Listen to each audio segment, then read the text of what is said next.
Қайырлы күн достар, бүгін сіздермен арпа ботқасын дайындаймыз. Арнама тіркеліп қойды ұмытпаңыздар. Арпа ботқасын мен түнгі уақытта салып қойдым судың ішіне. Комнаталы температура су болса болады. Қайнатылған сүттің үстіне татымына қарай тұз, қант қосып, бөктірілген жаңағы арпамызды суымен қосып саламыз.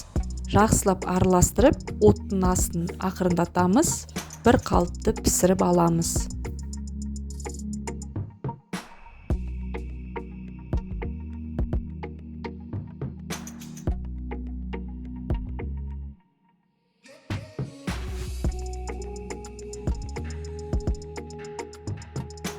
Осымен ботқамыз дайын болды. Астарыңыз дәмді болсын. Сіздермен бірге болған Ардақ.